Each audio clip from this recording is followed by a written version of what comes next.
სალამი, მოგესალმებით, ვაგრძელებთ ჯონ მაკარტურის საუბრების ქართულ ენაზე ატვირთვას, ეს არის ბიბლიური კითხვები და პასუხები.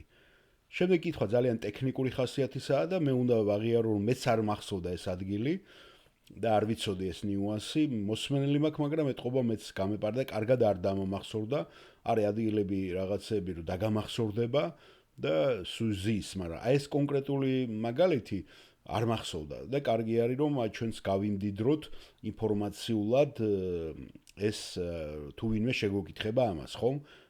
გამოსაჭერად ან თუნდაც ინტერესის გამო. და ეს ეხება მათეს სახარებას 27 თავს მე-9 მუხლს.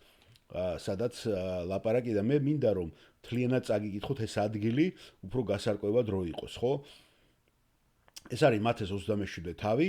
გათენებისას ყველა მღვდელთმარამ და ხალხის უხუცესებმა ჭობა გამართა იესოს წინააღმდეგ, რათა მოეკლათ იგი. შებოჭეს, წაიყვანეს და გადასცეს გამგებელ პილატეს. როცა დაინახა იუდამ იესოს გამცემა, რომ ჟავრი დადეს, ინანა და მღვდელთმარისა და უხუცესის 30 ვერცხლი უკან მიუბრუნა, უთხრა: "შევწოდე მართალი სისხლი რომ გავეცი", მათ კი უთხრეს: "ჩვენ რა, შენიცი".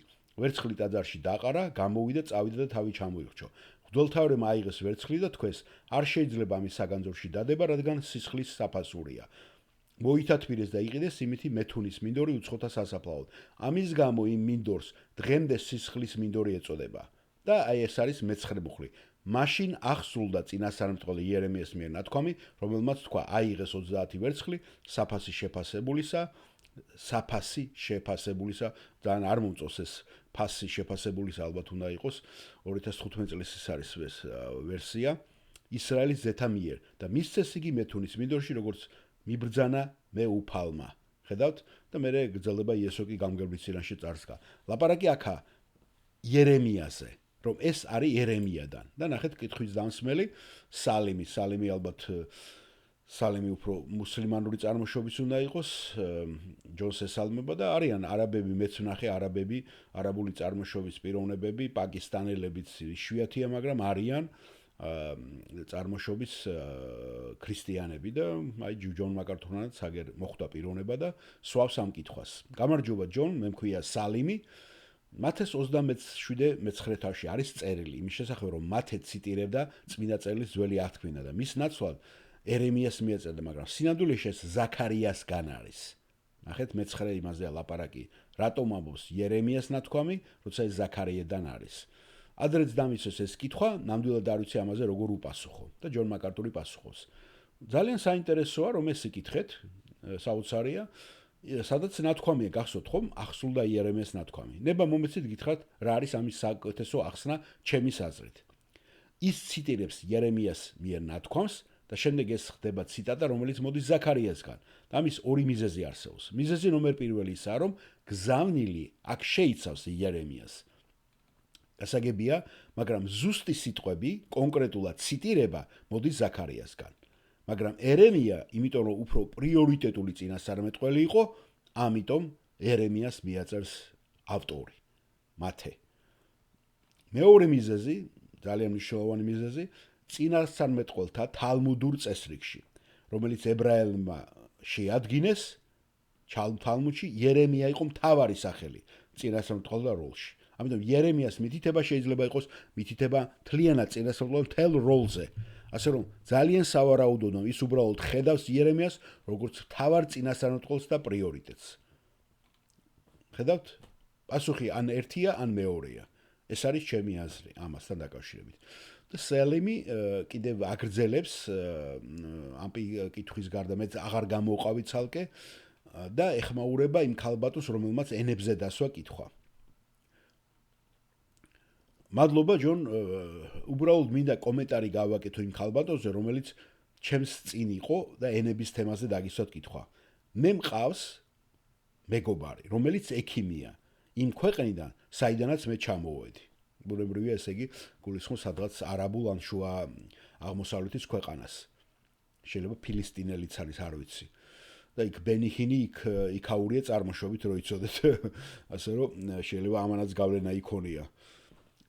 ის ქრისტიანია და უამრავ ადამიანს ის მოусმენია და უნახავს ენებით, გაკურნებებით და სასწაულებით.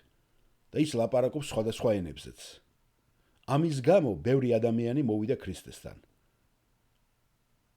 ასე რომ მე ნამდვილად ვერ ხვდები, რატომ ამბობ თქვენ რომ ენები შეწყდა, ენების სასწაული, როდესაც მან ეს სასწაული მოახდინა.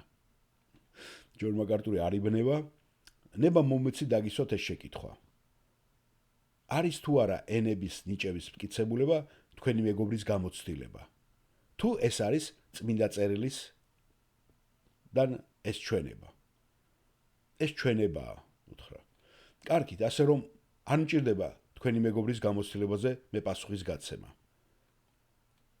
მან უნდა დაგვანახოს თუ სად შეესაბამება ეს წმინდა წერილს. მე არ მინდა სხვის გამოცდილებებზე მსჯელობა. იმიტომ რომ მე ეს ვიცი წმინდა წერილიდან. მე დარწმუნებული პირადად არა ვარ, რომ იმას თქვენ რასაც ამბობთ, ამაში არის სიმართლე. იმიტომ რომ ეს ვიღაცამ განიცადა. მეცით რას გულისხმობ, რომ შეიძლება მთვრალი ადამიანებიც ხედავდნენ ვარდისფერ სპილოებს. და თუ ეს ბიჭი სახარებას ქადაგებს, მე მჯერა რომ სახარება ის, რამაც ის ხალხი მოაბრუნა.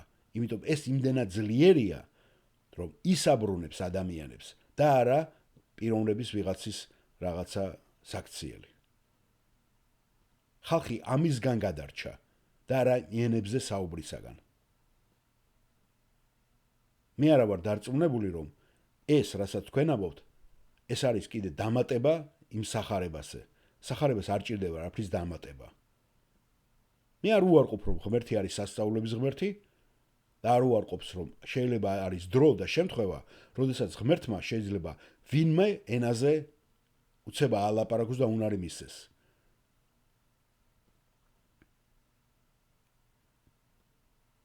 მაგრამ ეს განსხვავდება იმ ენების ზღვენებისაგან, რომელიც ისრაელისთვის მაშინ საჩუქარი იყო და ნიშანი იყო. ახლა ღმერთი შეიძლება აკეთებს ამას ზოგიერთ იზოლირებულ სიტუაციებში, მე არ ვაპირებ, რომ ღმერთი რაღაცა ყუთში და ლიმიტირება ჩავდო და მოვაქციო ლიმიტირებული, მაგრამ მე ვიცი, რომ ჩვენ ვაფასებთ ჭეშმარიტებას არა გამოცდილების საფუძველზე ვიღაცის, არა ადამიანების რაღაცა პირად გრძნობებზე და ემოციებზე, არამედ იმაზე, თუ რამდენად გაუძლებს ეს ღვთის სიტყვის გამოცდას, როცა გავატარებთ ამ პრიზმაში, რასაც ბიბლია ქვია. და აუდიტორიდან ის პიროვნება მაინც ამ უმტკიცებს ჯონს ამას.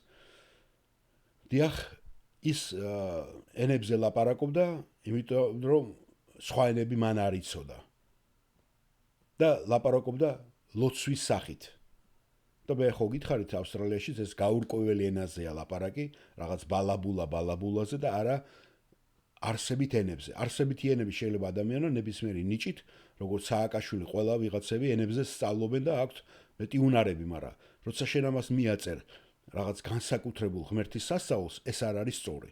მაგრამ აქ რაზეცაა ლაპარაკი, ეს პიროვნება რაზეც ამოს არის ის გაურკვეველ ენაზე, ლოცვის ენას უძახიან ისინი. და ჯონ მაკარტური უგრძელებს. მე პირადად სკეპტიკურად ვარ განწყობილი, რადგან ხშირად მესმის ხოლმე მსგავსირამ და ხშირად ვკითხულობ ასეთ რაღაცეებზე, რომ მამას ქონდა ვიღაცას გამოცდილება. მაგრამ მე პირადად ხომ არ მჭირდება ამაზე მსჯელობა და ამის მტკიცება, იმიტომ რომ ეს ჩემთვის ნათელია წმინდა წერილიდან. გასაგებია, დიახ, გმადლობ ჯონ, გასაგებია.